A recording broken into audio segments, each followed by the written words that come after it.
The hall was deserted, not just empty, but still. It felt as if the very stones were holding their breath, waiting for them to exhale.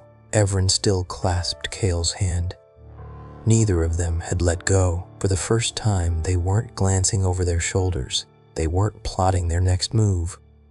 They weren't putting on a show for anyone. There was no crown, no empire, no judgment hanging over them, just two men standing together. Kael's thumb gently brushed against Evren's palm, the lightest of touches, and Evren looked at him. Really looked. He noticed the shadows under Kael's eyes, the scar just below his jaw, and the quiet intensity in his gaze that had never wavered since the day they met. "You're still expecting me to leave," Evren said softly. Kael's voice was barely above a whisper. "I always have." Evren stepped in closer, close enough to feel the warmth radiating from Kael's chest through his robe, close enough to count each breath. "I'm not going," he declared. He reached up, slowly, and traced the edge of Kael's coat, then his collar, and finally the side of his throat. Kael remained still. Evren's hand moved to his cheek, and for the first time since the fall of Veralia, since the chains, the poison, and the blood, he kissed him, not like before, not with anger or passion or threat. This kiss was slow, open, unmasked. Kael inhaled softly, then surrendered to it, like something that had been frozen for ages, finally yielding to warmth. His hands found their way to Evren's waist, pulling him closer, as if he feared Evren might disappear if he let go. The kiss deepened. No urgency, no conflict, just the sound of two hearts remembering they were still alive.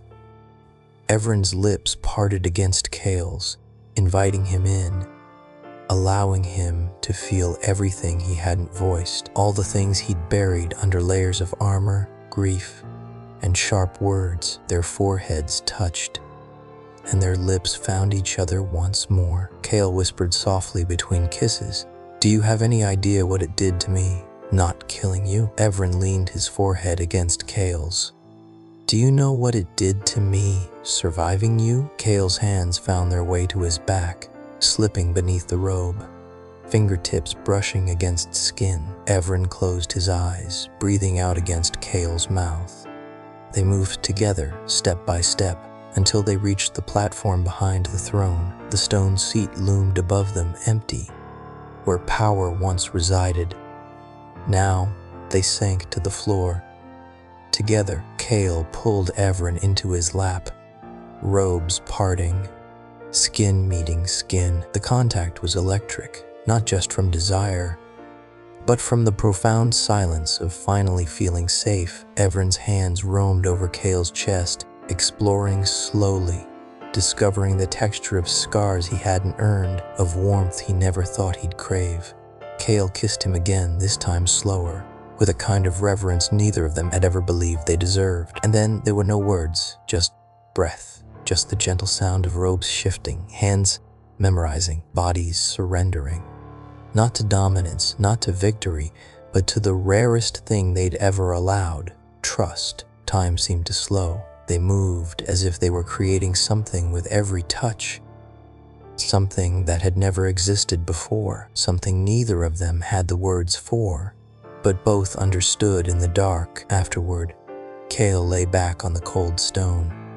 Evren rested beside him, head on his chest, eyes closed. Kael's arm wrapped around him, fingertips tracing gentle lines across his bare shoulder. They didn't speak. Not yet. This wasn't a time for words. It was a moment to truly feel. To let the past fade away in silence and to embrace the future with nothing but our skin, our breath, and the quiet assurance of simply being here.